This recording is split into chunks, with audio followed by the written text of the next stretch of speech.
Broadcasting live from the Business Radio X studios in Phoenix, Arizona, it's time for Phoenix Business Radio, spotlighting the city's best businesses and the people who lead them.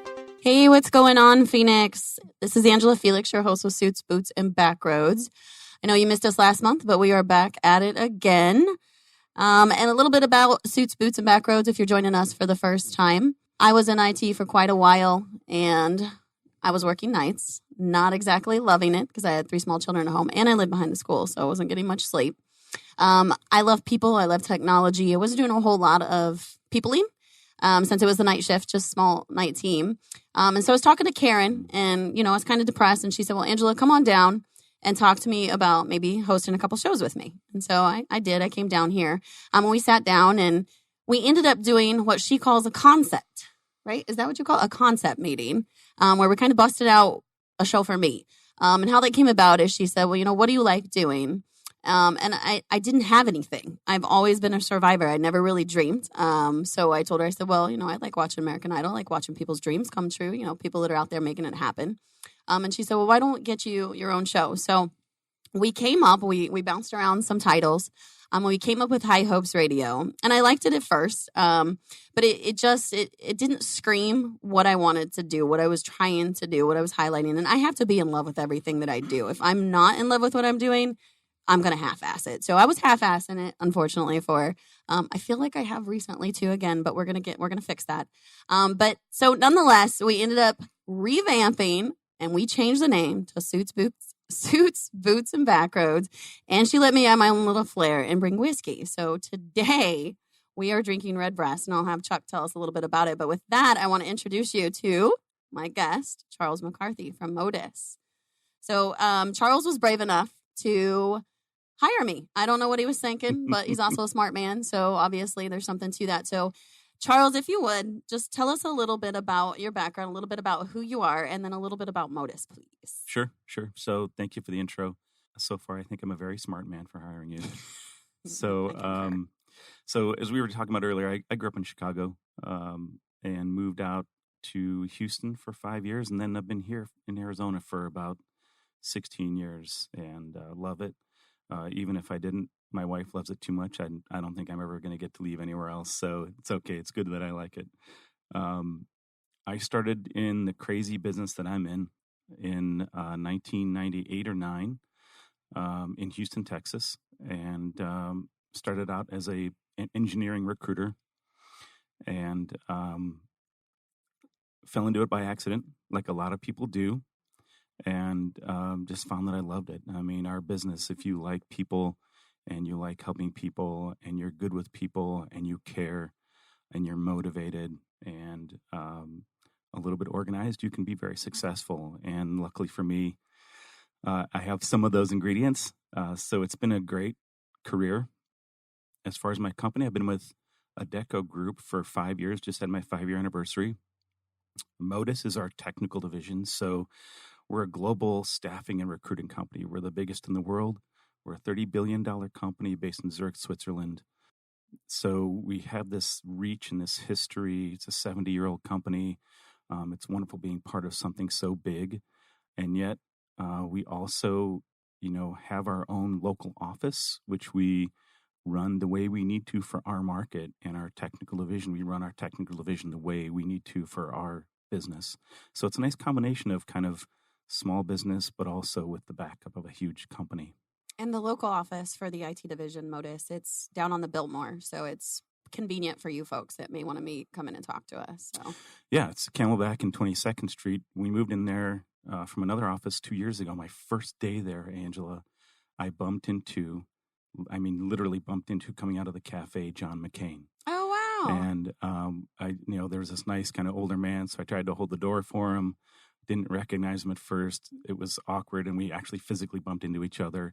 I turned around and looked back, and I'm like, oh my God, that was John McCain. And there went that opportunity. Yeah, and I didn't get tasered or tackled by Secret Service or anything. So it was kind of a cool moment. So I'm new to the world of IT recruiting, but most of you that know me know that I have about 13 to 15 years of IT support background. I had jumped ship and did sales for a little bit, thinking I could help people make better IT decisions instead of deploying and supporting crap projects because I was sick of it. Yes, you IT directors know what I'm talking about. You make things happen when they're not ready to happen sometimes, but nonetheless, the IT recruiting business, I felt like I would have an advantage in that because I know what folks are looking for, but I also know kind of how to weed out those folks too. But for you, how did you tell me about your first candidate interview? Like, how did that go for you? How did you do? Yeah, so as I said, I started in engineering, and in Houston, that was either aerospace or oil and gas. And we had a client that needed an electrical designer, so I sourced, found some people, talked to some people, and went and met Daryl. I don't remember his last name, but he was an electrical designer, and we went to lunch. And I was getting ready to send him to a client for a specific job. And he had a ginormous truck. It was a Ford F-350. I'll never forget it. It was about 20 feet tall. And I said, Daryl, I really love your F-350. That's quite a truck. And he looked at me and he said, Chuck, that truck could pull an elephant's ass out of its mouth. And that was my welcome to Texas, the acculturation of a city boy from Chicago into the culture of Texas. So, all right. Well, I've never heard that phrase before. Pull the ass out of an elephant's mouth. Ass out of its mouth. I'm sure I'm going to save that. I will find an opportunity. All you folks out there, I know you want to use it too now. Write it down. Pull the ass out of an elephant's mouth. It's a lot to say, but I love it. It would have to be a really strong truck to do that. Right? Yes. All right. So that was Daryl. So what happened with that? Well, we ended up, I think, not placing him. He got a job somewhere else or did something else. But we were recruiting for Lockheed Martin at that time. They were building and enhancing the International Space Station, and I had an opportunity to work on some things there. The first position that I filled was designing part of the International Space Station, and as it turns out, in space is a challenge managing human bio-waste. And by that, I mean poop and pee. Oh, I bet. And it involves hoses and vacuums and suction so that stuff doesn't float around. And so my first placement I ever made was a mechanical designer who was helping design the zero-gravity toilet for the space station. That's fantastic. It's crazy. Like, engineering is really cool, just cool stuff. So you kind of essentially helped someone who changed the world, yes, right? Yeah, a little bit, right? Yep. I mean, what were astronauts doing before? That's something to Google. It was cool. My next one was, there was a lifeboat kind of escape pod from the International Space Station in case there's trouble. People could get in it and descend to the Earth safely. And I placed the guy who designed the parachute deployment system for that. And I placed the guy who designed the electrical instrumentation for that. So that was really cool. It's called the X-38. And they never actually made that, but they've used pieces of it to design newer versions that are really cool. So now I'm going to go off script a little bit. How did that conversation even come up where a client was looking and saying, hey, we need someone that can make a space toilet? Like, I'm curious how that client relationship started. It was an established relationship. Again, Lockheed Martin was our client, and they had a lot of contracts with, aerospace, defense, and they had a big piece of the International Space Station they were working on, and that was just one of the requirements that came out of Lockheed Martin. With someone that can build a space toilet. Yeah. That's fantastic. That's definitely interesting. So that was the first role you filled as a recruiter. And the next two, what were they? Oh, well, those were the instrumentation and the parachute deployment guys on the X-38 lifeboat. Okay, very cool. Space Station, yeah. So who is Adam Dents? So this is a fun story, and I'm going to try not to tear up. Okay. But don't cry, because I'll cry with you. I am a total emotional crier along with her, or whatever you want to call it. In this crazy business that I'm in, once in a while you get the chance to truly impact someone's life, maybe even change their life. When my kids ask me, cheers. When my kids ask me what I do, when they were younger, I would just say I find people jobs. And when you really boil it down, that's true. So when I first moved here, I was with a different company. And we had a client that was pioneering search engine optimization and IT and online marketing called iCrossing up in Scottsdale. And they had a requirement for like a data analyst. And I met someone, it was Adam, He was a veteran from the Navy. Okay. And Already like Adam. yes, and he was just this great kid with this great energy and great mind that I could see. And I didn't know it then, but he was at a point in his life where his career was going nowhere and he was really down and didn't know what to do next. Again, I didn't know that at that time. And he had we help people with resume. We help them with interview prep. We do a lot of things to help people Sure. in their career search. And so Adam, I sent him to this client for this data analyst position. They said, no, thank you. In our business, you are basically marketing a person. And so you're trying to create a compelling case for a client to want to talk to them. That's all we're trying to do, just get a conversation. Then it's on that candidate to win the position, right? Okay. So they didn't want to interview Adam just based on his resume, but they didn't know what I knew about Adam. They had not met him. They had not sat down and talked with him and talked about life and dreams and goals and ambition. And so I fought for him. I went back to the manager and I said, look, you don't know Adam. Not everything that he is on this piece of paper.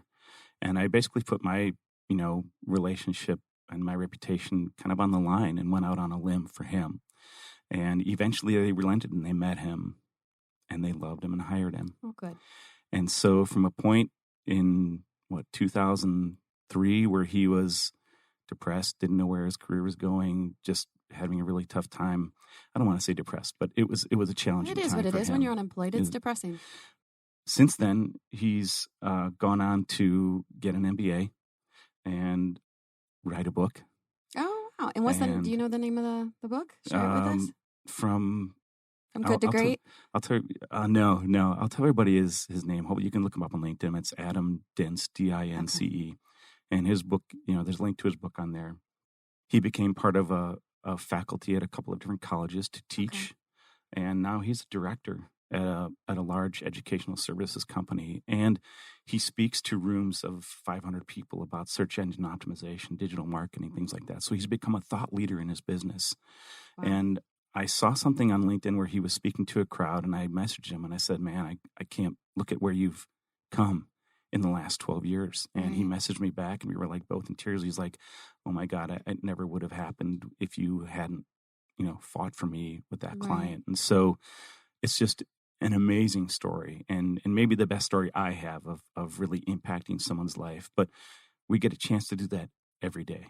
Right. And it's kind of funny because you and I were having a little bit of a side conversation about, nothing all altruistic and all that. But from having been in the candidate seat before, and I know you guys didn't place me, but I've worked with other recruitment agencies in the past. Like when I told you I went to Kansas City to help take care of my dad and I did some contract work there. When you show up and you think you have a job or something comes up and you're unemployed, it's one of the most frightening things, especially when you have children. It's a very, very frightening time in your life, and you can get very, very desperate. So, unfortunately, sometimes I think what happens is a lot of folks will take the first job that they can get. But I like the way that Modus, and guys, this is only my second week, right? There's that's not a surprise. I'm new. I think I told you all last week. But what I like about Modus is that you guys do properly vet the candidates. You're not going to send somebody out that's just a, hey, what if? And I got to tell you, when I was in Kansas City, I'm already tapped financially. I didn't have money to be running around for gas for all these random appointments they were sending me to of the clients that they knew weren't going to take me because I didn't have the skill set, but they didn't even really spend a lot of time with me. So with our recruiters and stuff like that spend a lot of time. That's, I think, one of the things just for me from a candidate perspective that would set you guys apart. But one of the other, I want to talk more about some of the other things that set Modus apart. For you. So tell me, what do you think differentiates our company from some of our competitors? And we're not going to name any of our competitor names. You're on your own. Yeah. So, having listened to a few of your podcasts, it's come clear to me that you really want this to be a platform to talk about lifting people up and helping the community. So there are a couple things that we do is kind of from a global perspective. Adecco Group has this program called Win for Youth, where all of us, we log miles, hiking, biking, running. We invite clients to participate. And for every kilometer you log, our company partners with Plan International, which is a great, nonprofit organization that helps kids get tools for their career get training so they can get jobs. So it's a really cool kind of global thing. And then from a local perspective, we have what we call Modus High Five. And that's where we take a couple days a year and our whole team, our whole office will go out and do something. And we partner with St. Mary's Food Bank. We'll do sometimes Feed My Starving Children. And the cool thing that our company does is they give us a day to do that. You don't have to use a day off. It's a weekday. You're just taking off of work and you're going to do that.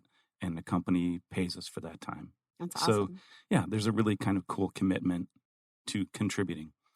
And since I know that the Boots part of your program is about veterans, and I think I firmly fit in the Suits part probably, but the Boots part, we have this program to try and help veterans in their careers as well. That's the Military Alliance program, right? The ADECO Military Alliance, and it's a partnership with actual bases and with ancillary organizations to just help veterans coming out of service into civilian careers, helps wounded warriors, helps families of veterans to find jobs. And kind of prepping for this call, doing a little research, what I found out is that we find about 6,000 veterans a year jobs. So it's a really cool program. Yeah. And having been a vet myself, I was young when I went. I was 18 to 22, but some of these folks, they're, 20 years in the military and they did maybe the same MOS, maybe they changed it, but the military life is way different than the civilian world. And when you get out here, you don't know how to market yourself. What are you going to say? I fixed, like for me, right? I fixed satellite RF equipment, like radio, like what's that going to do? I wouldn't know what to do with that or where to start looking. And then resumes weren't our strong suit. We didn't ever have to fuss with those. Like there was no resume. It was an ASVAB. Did we do good or not? Right. And that told us what kind of job we were going to get based off of that score, right? So it's like, okay, cool. I'm smart enough. I can be in communications. But there's folks where, you get out of the military and like you said, whether they're injured or whether they've got PTSD, whatever might be going on in their world, part of what attracted me to Modus and what was my deciding factor. I mean, I have options. I had options to go to, but my deciding factor was that you guys have a special group that focuses on veterans. And there's a lot of folks that are afraid to hire veterans. And I hate saying that because it sounds kind of sad, but there is. And the reason being is because they can get pulled away to duty. They, especially with the way that our political system is right now, they can get pulled for deployment. And companies are kind of out of work. But with the veterans, I want to dive a little bit deeper, if you don't mind, on how that placement goes. Like, do we have specific clients that we target for those veterans? Do we have a training program that we put those veterans through? Tell me a little bit more about that program. Sure. I can tell you a little. As to the client question, every client is different. Some love hiring veterans. They like the discipline. They like the culture of military veterans, and they want those people. Some clients are kind of, whatever.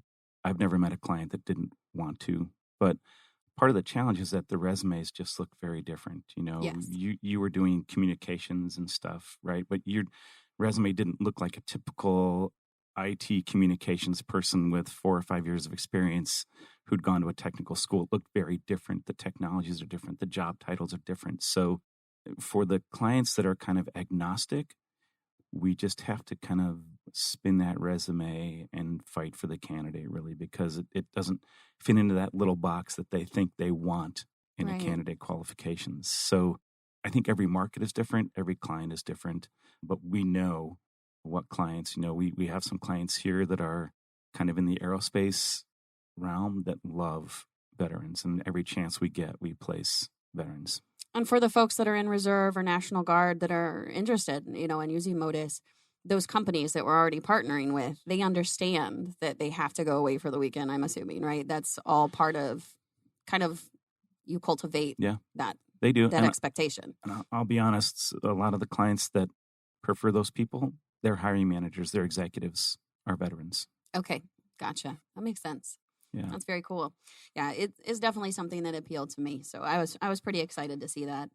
By the way, I'll apologize for this Irish whiskey here. I didn't warn you that it's 112 proof, did I? I was going to say that's really strong whiskey. I'm not sure if I should, pour it over a carburetor or what, but it's definitely, it's something. So you guys were drinking Redbreast single pot still Irish whiskey. I'd never heard of it, never tried it. But Chuck has a fascinating story about this that Oh, he's going boy. to, are you going to tell us the story about, I don't want to make your wife mad, but tell us the story about Sure. this whiskey. I'll tell you the story. So when I first moved here, didn't know anything about town, but I had an next door neighbor and we heard about Mill Avenue, where ASU is, and got to go to Mill Avenue. So we did. I had our wife. How old were you at the time? Are we really going to talk about how Yeah, old I am? we are. Because I want to know how old you were running down Mill was, Avenue. I'm so embarrassed for you. 40-ish. Oh, I'm so embarrassed. So, I would be making fun of you if I was one of those 20-year-olds. Well, we went to a few places, but we ended up at a really, really, really good Irish bar called Rulabula. Okay. And it's right there on Mill Avenue. And they had this incredible band called Traveler. Dude was playing an electric violin, fiddle, and singing. And they were just dynamic. They could do like sitar music from the Mediterranean. Then they could bust into Lynyrd Skynyrd. And then they were doing this Irish music. It was amazing. Cool. And we were pretty well into our cups by then. And what were you drinking prior to the Red Breast? Beer, mostly beer. Okay. And we were both just full of beer. So we roll over to the bar and we're just stuffed. So roll over to the bar and there's this bartender and she's this beautiful, red-haired, freckled Irish woman with a brogue and well endowed. And we say, we're through with beer. We need something else. And she looks at us and she says, you two fellas look like you could use some Red Breast. And you're thinking, yes, please. Yeah. So our jaws just dropped to you're the like, floor. Red Breast, White Breast, whatever breast. And, yeah. And so we tried the Red Breast and it's stuck with me ever since. And Well, I'm not a connoisseur by any way, shape, or form, but I do like it. it is strong. I won't say I don't like it. But flavorful. It is very flavorful. It is definitely full-bodied. Good for sipping. Yeah. I don't know. It gets you in the back there a little bit, guys. It might not be a lady's whiskey. We'll just leave it at that. So one of the other things that I want to talk to you a little bit about too is I want to give some advice from these folks. I think it's great that we're talking about motives, but I know that some of the folks that are listening are going to be job applicants, Sure. not just our clients that are looking for those applicants. Yeah. And I like funny stories too. So, and I know you shared a couple of like your first placement and then you have but do you have anything funny to tell us? Like, do you have a crazy funny candidate placement where you're like, I can't even believe he did that. I can't believe they said that. So we can tell people what you don't do in an interview. Stuff happens all the time because, to sound cynical, but our product is people. Right. So if we were pushing nuts or bolts or bottles of whiskey, that might not be very exciting. But those things don't like not show up for an interview or right. wear a ripped shirt to an interview or jeans or sandals to an interview. So, a lot of what we do is just coaching and prep. And I'm trying to think of a funny story, but it happens all the time. One of the things we really talk about with candidates is landing the plane. Okay. Right. So they'll get an interview and they'll just keep talking and talking and talking. And then they'll talk themselves right out of a job. And I've so, done that. as business developers, we have that instinct with people where we know when the time is right to go for the close or to pull back or to push for a next action item. Our candidates don't know that. So we try to coach them as much as possible. But landing the plane is like a big phrase that we use with candidates. And, you meet a candidate and so how they're going to interview and you coach them based on that. I'm really trying to think of a crazy story, but it's okay if you don't have a crazy story. Ultimately, what I wanted to get at is I want you to talk about that vetting process because I think it's important for folks that want to use Modus just to help us place them, for them to really understand how we're different in the way that you guys vet candidates. Yeah, so So walk me through. Let's say I'm an applicant. I just randomly apply on your website. What's the process? What happens from there? Yeah, so it's there is a process, and you asked about differentiators before. I think this is a big one for us. When we first meet a client, they might have applied to a position or we might have found them. They might have a job already or they might not. So the initial thing is a recruiter finds their resume based on a search that matches a job requirement. Or we just know that XYZ clients are going to be using Java developers and we should go find those before they ask for them and have them pipelined. So the first thing is, kind of sourcing based on their profile. Okay. The next thing is a recruiter will reach out to them and have an initial conversation, 5-10 minutes, just, life, liberty, the pursuit of happiness kind of conversation basics. Where do you live? How far are you willing to commute? What kind of money do you make? What do you want to do with your life? And based on that, if the candidate communicates well, has a compelling technical background, they'll bring them in for an a face-to-face in-person interview. And that usually happens in our office, but not always. People are working. Sometimes it might happen at a Starbucks. And that in-person interview is, are they on time? Are they presentable? Are they professional? Are they communicating well? So based on that, we'll go to a technical screening. We use one of our current consultants to spend 20 minutes with them on the phone, vetting them technically. If that goes well, we might ask them for 2 references that are hopefully managers they've worked for in the past. So they've had multiple phone conversations. We've had an in-person interview in our office. We've done reference checks, and we've done a technical screening. At that point, if all those things line up and are good, then we're ready to submit them to a client. And that's, I think, more than most or any of our competitors do. So it's great on the client side. On the candidate side, all through that process, we're prepping them. We're identifying the opportunities that they are a fit for. Some they won't be based on culture at a client or environment. So we're making sure we put them in a position to succeed. Gotcha. And then again, we're working their resume hard. We're editing their resume for them, helping them. We're doing a compelling write-up to send them to a client. We're coaching them prior to the interview. So, and we're debriefing after the interview. And it's all designed just to increase the chances of them getting the job if they're the right person. Okay. Sounds like a lot, doesn't it? It is a lot. But I mean, at the same time, like it's all purposeful. Like there's no part of that process and obviously when you have new people come in, they always try to look and say, oh, well, this could be done better. And I can honestly say I'm enjoying my training that I'm going through, aside from this lady's voice and those I'm going to just bite my tongue on this, but that lady's voice is so annoying in those those trainings. I have nightmares about her voice. I hope she's not listening. I don't know. If you are, change your tone. I can't stand it. Sorry, I'm just kidding. Modus, I love you. Don't take that seriously. That was just a joke. Sorry. And I think I told you when people talk themselves out of a job, I was telling you about when I interviewed with the city of Tempe, and I was young. I didn't realize, and I thought, honesty, best policy, right? And it still is. I don't want to, and I'll have my point for this in a minute.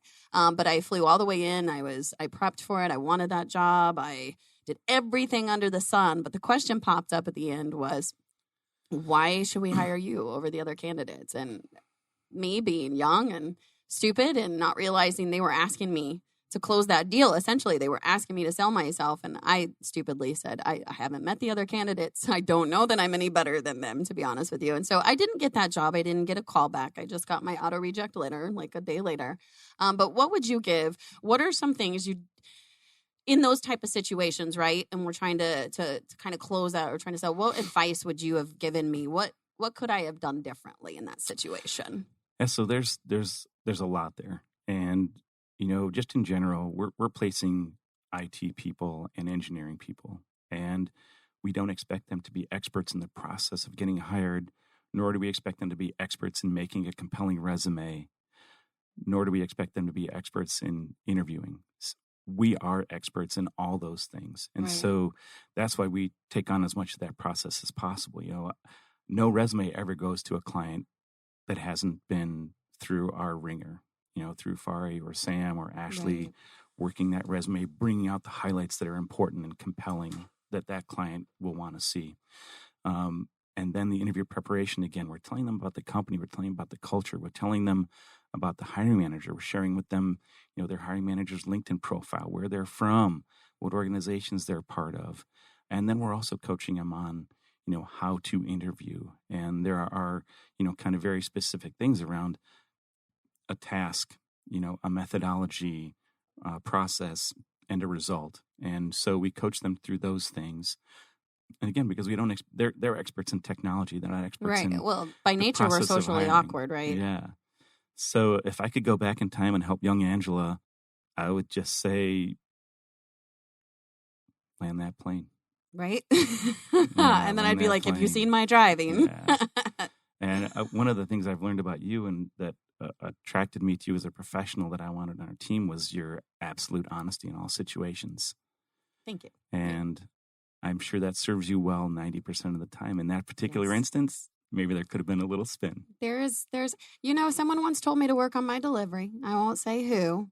But in my little brain, I heard you're going to worry about the delivery instead of the message. The message needs to be just as important as the delivery. And I think sometimes for us IT folks, it's hard to convey a message. We want to just say, this is dumb shit. Like, why are we doing this way? Like, we could do it this way.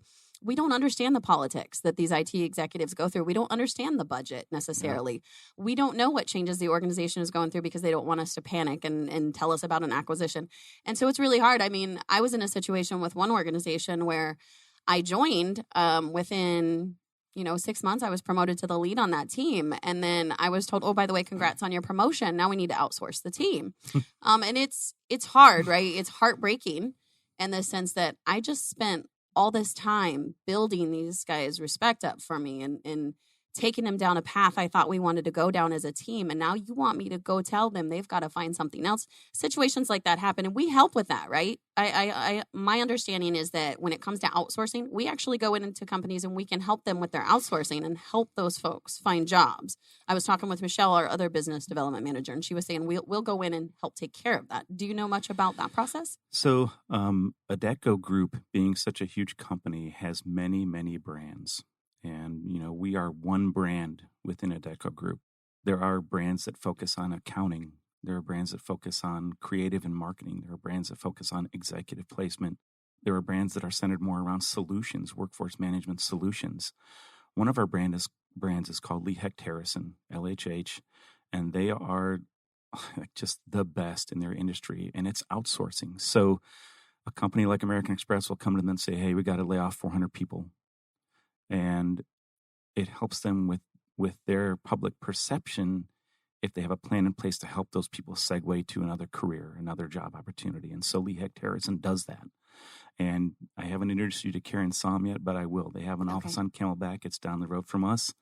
But it's a great source of potential candidates for us, and us helping their clients, which are candidates, makes them look better, helps them do their job better. So I think that's probably what Michelle was talking about, is we have an entire organization within our company that is dedicated towards finding people their next career opportunity when they might have gone through some kind of reduction or layoff. Awesome. That's great. The other thing that I wanted to ask you about too, and I know we talked about Win for Youth and we talked about the Military Alliance, but the Modus High Five program. Yeah, so tell me about that. Yeah, High Five. I touched on that just a little bit earlier, but it's we have these global initiatives like Win for Youth. Modus High Five is more of a locally driven effort to engage in the community and give back to the community, and that's where we get that day that you were talking about to go do. So for like St. Mary's, and we do stuff at St. Mary's Food Bank, and I'm sure in Walnut Creek, California, they're doing a different thing. And in Sacramento, they're doing a different thing. But this is what we do here. And again, just the cool thing is that our company invests a day of our work in doing that. We'll do that. We'll go take a day and we'll do that, and we'll still get paid. And it's just a cool one more thing that we do. I will say, and I'm huge on work-life balance, right? That's kind of part of my show is about work-life balance. I will say that you guys do a great job with that. And I've been in positions before where there was no training provided, but you were expected to be successful. I don't know why people set their people up to fail. But I will tell you, on day one, I had a guide, and it was an agenda for 10 days worth. It was so boring, Chuck. I hate you for that. I know. But it's full of information. I mean, even just your own people that you're bringing into the team, you do set everybody up for success, not just the candidates you're placing, but your own people, which only helps those candidates, right? Because obviously I'll be helping them and their clients. I want to know some of the obstacles that we run into when we're trying to place and take it out of the candidate's control. Candidates, great. What are some of the obstacles you hit? It's a great question. Probably the biggest obstacle, it sounds like we're kind of talking about the client side right now. When a client asks us to help them find someone, either for a consulting engagement or as just a direct hire, right, whether it's a network engineer, a software developer, or a mechanical engineer, they ask us to help them find someone. We know, and I know because I've been doing this too damn long, what process is best going to help them identify someone and get someone hired quickly. They don't always know that. Right. And so as much as possible, we try to not control, but really get the client to engage in a process. So for instance, you're in your new job, We're going to go meet with that client. They're going to say, I need a network engineer. At that moment, I want you to say, we are going to take care of this. Tell me what time next week you can interview 3 candidates, and we will send 3 candidates. You're going to love 2 of them, and you're going to choose 1.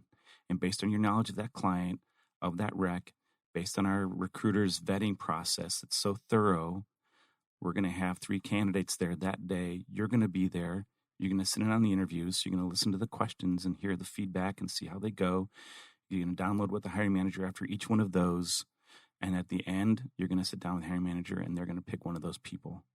And if we can get them to engage in that process, and if we have done our thorough vetting process on the candidate side, there's a 90% chance we fill that job that day. And does that help our candidate? Yes. Does that help our client? Yep. Yes. Win-win. So the challenge sometimes is getting the client to kind of give up that control a little bit and go, okay, I'll engage in this process. Michelle had a great one last year with a client where they had one position, and she got them to commit to this kind of block of interviews 5 business days out, new client. She built that relationship and built trust almost instantly, and went out there. We had 3 candidates. They hired one on the spot, and 3 days later, they hired another one. Oh, wow. It was amazing. It was great for us, obviously, Right. but how great for the client that they could work with their HR people, and it could take months for them to fill a Right. position. They can work with us and have it done in 7 to 10 days. And we do the backgrounds, we do all the screenings, we do all of that, right? So We do. It takes that burden off of. For contracting engagements, yes, we have a vetting process, but also it's client driven. They might ask for a drug test or a Okay. 10-year background check or whatever, and we will do whatever they ask us to do. When it's direct hire, really the client is hiring them, so they will do whatever their process is. So let's talk about that, because you've mentioned contract, you mentioned direct hire. I want you to kind of dive into the difference between the Yeah. different types of placing that we do, what we can do for a client or candidate. And it kind of fits both client and candidate, right? So Sure. talk to us about that. So it falls basically into 3 buckets, and there's kind of a whole kind of solutions thing that we do that's different. That would be great to touch on, but the basic 3 things that happen are: you have a client that has a project, and they don't have the internal talent or bandwidth to do that project. Stand up an e-commerce website or implement an ERP, whatever that might be. So they need people to come in and write code and integrate it into their systems, but they don't want to hire people and they have to let them go in 8 months when it's done. Gotcha. So they reach out to us and ask us to help build that team. And that would be really a consulting contracting engagement. We know it's finite. They tell us ahead of time it's probably 6 months or 8 months. We know that going in. We identify candidates that are consultants and go. The next one is they're looking for an employee, but they want to try before they buy. Okay. And so they'll ask Don't us we to all? find someone We sometimes, could do right? that for marriage. I'm just kidding. Sometimes, yeah, we could do like a contract to hire marriage. Sure. And that's when they ask us to find someone they want to keep on contract for a while. And if they love the candidate and the candidate loves them, then eventually they convert them over to an internal employee. Cool. The other way is they just flat out need to find a Java developer, and either don't have internal recruiters, or their internal recruiters are too busy filling other stuff, or their internal recruiters don't really understand technology. And that's where we step in, understand the requirement, find the candidates, send a candidate profile, they interview and hire. It's a straight up employee position within that company. Fantastic. So you've been doing this for quite a while. You don't have any funny stories to share with us. I but do. They're in there. They're in there. You can't find Probably- them. He's probably hidden them. the- He's pushed them down and away. The and they're space toilet was best. maybe my best one. Well, that's not funny. That's awesome, though. Oh. Like, Kind of funny. I kind of want to meet the guy that invented the space toilet, because I want to say, like, what other brilliant ideas are rolling around in that brain of yours? Like, there's got to be, especially for moms. I bet you he's got some genius ideas up his sleeve. One of the other things that I wanted to talk to you just a little bit about would just be, and we've kind of touched on a little bit, right?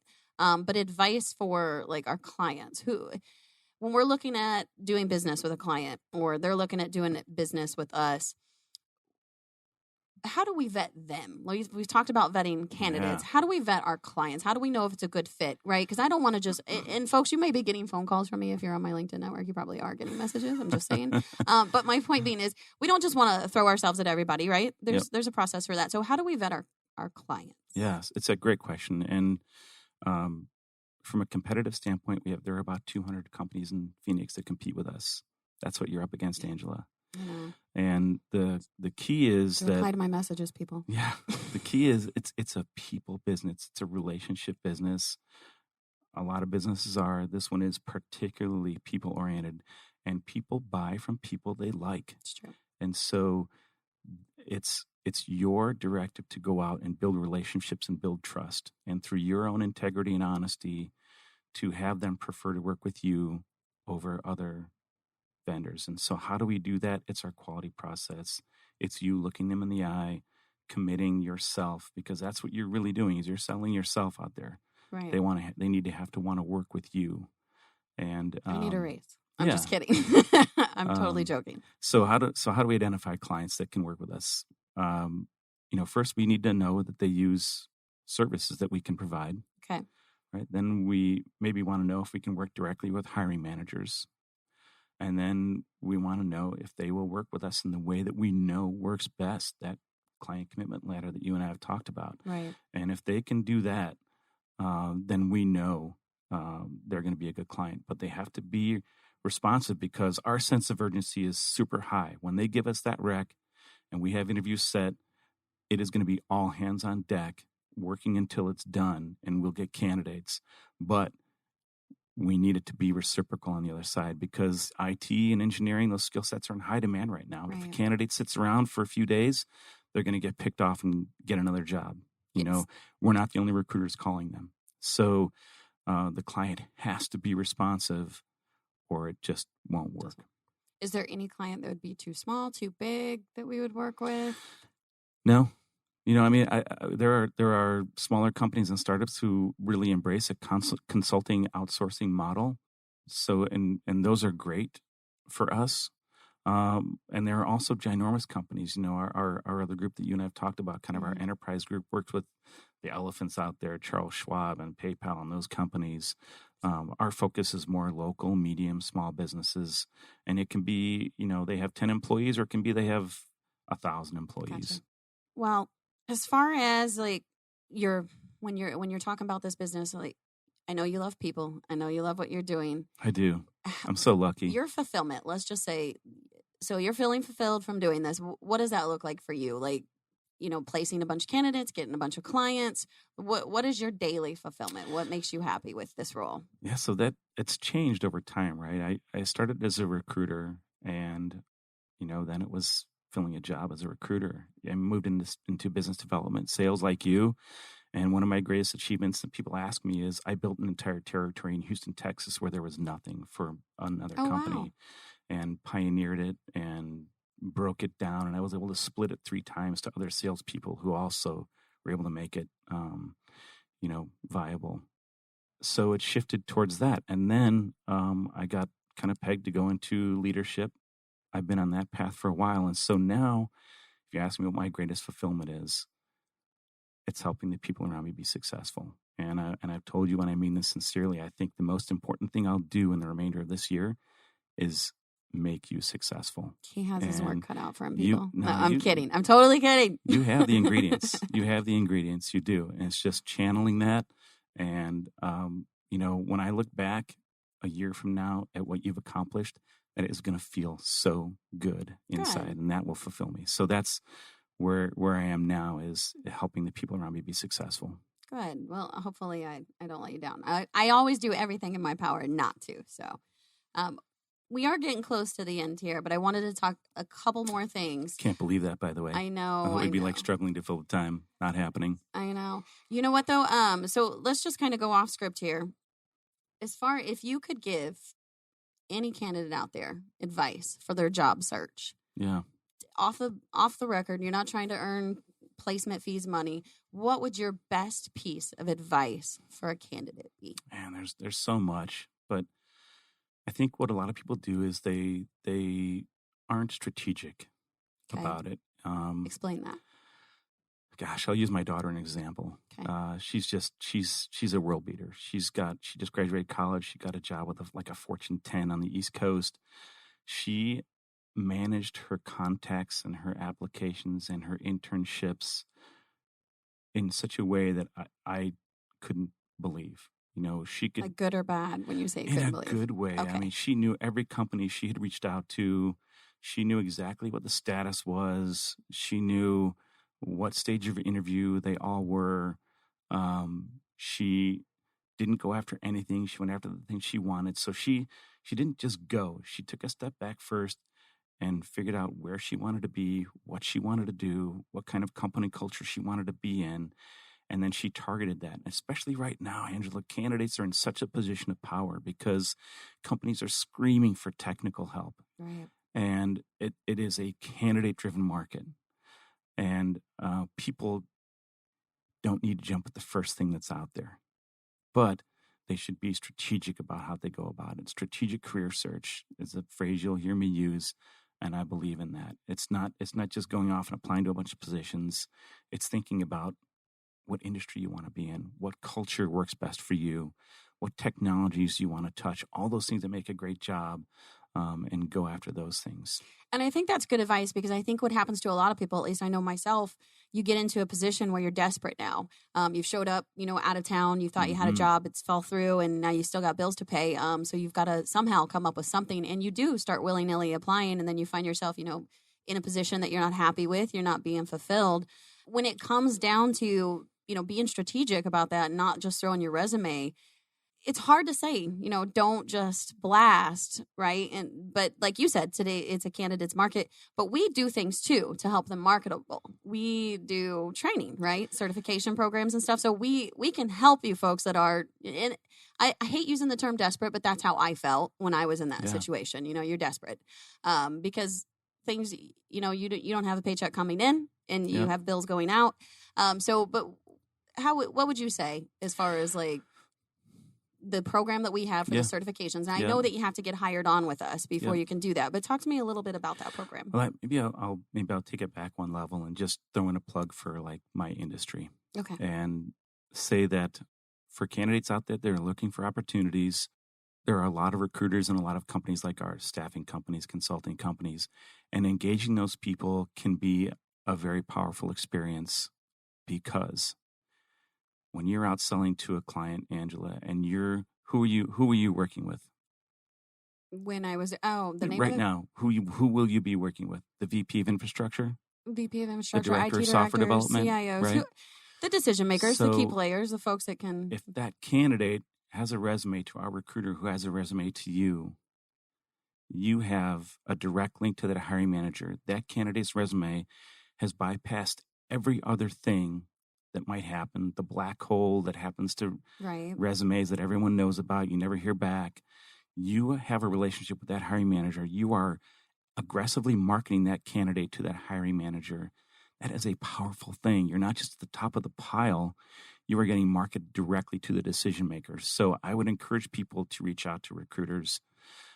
You'll find that some are great and some aren't. Some will follow up and some don't.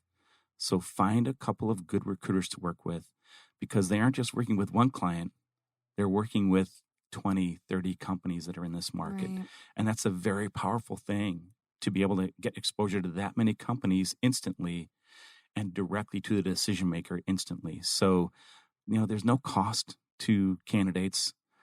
It just takes a little time to talk to a recruiter, have them get to know you.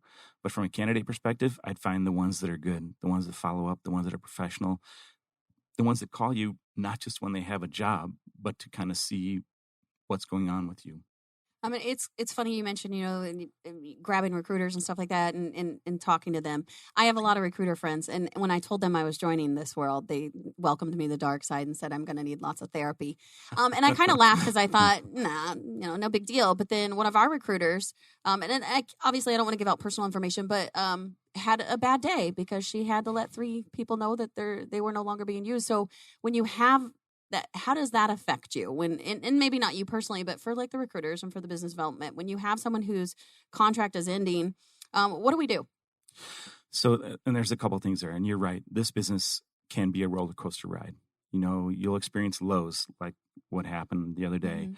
or someone will forget to tell you about a felony in their background, or they'll show up late for an interview. And those can be really bad days, or having to let someone go. Those are really bad days. And then you'll have days, like I do with Adam, where it just lifts you up. Yeah. And so what I tell people who are newer in this industry is if you can take that roller coaster ride, those hills and those valleys, and level them out, celebrate your wins, celebrate your victories, and don't let those other things get to you. Let it roll off you like water off a duck. And you can YouTube that or Google it. I've heard that one. That you can survive in this industry and thrive and love this industry.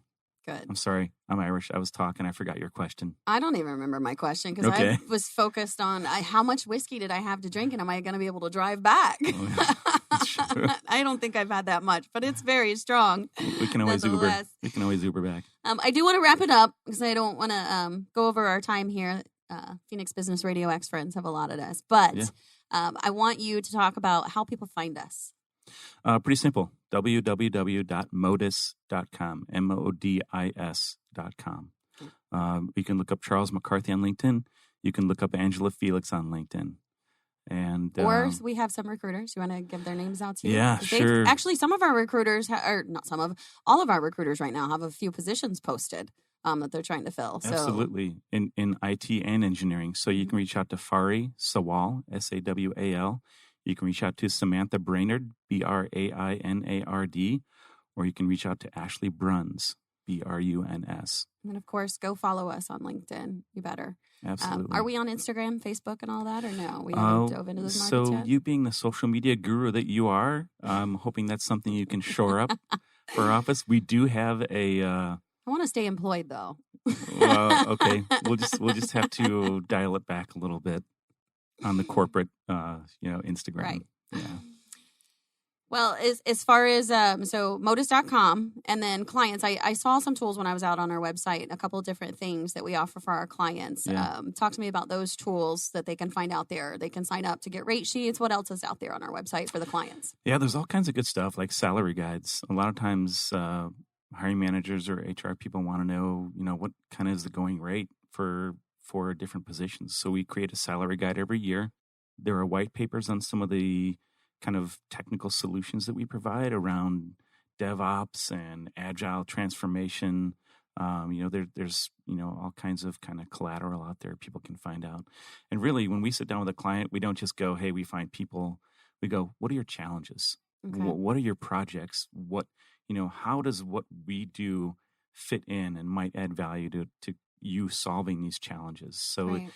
It doesn't always end up being people. But again, we're experts in this stuff. We can help. Awesome. Well, that is it for our time. So I want to thank Karen Nowicki. Absolutely love you. Thank you for having me. Phoenix Business Radio X friends, you guys are great. You're fantastic. Charles, thank you for being my guest. I didn't tell Charles this before, but I have not had an employer on my show. Now, I have invited a former employer. I absolutely love TB Consulting. I won't ever stop loving TB Consulting, even though we parted ways, and she did bring them on. But you are my first employer that I had on my show. And I think I just want to reiterate that whole thing about the veterans. Modis, I love you guys. The fact that you're taking care of our folks that are out there fighting, it's a different world. So it's important that we have the support from the civilians and from, from our community. So I want to thank you for that and thank Modis. And thank you for a great, fantastic first week and your horrible Irish whiskey. Oh, my God. It's horrible. It's absolutely awesome. I would be drunk as a skunk on one glass of that. I'm telling you, it would be awful. Kind of the point, isn't it? I need to make it home. All right. Well, that's it, folks. We hope you will join us next month for another episode of Suits, Boots, and Backroads. And don't forget, you can come back and download this if you weren't able to catch the whole episode in a couple of days.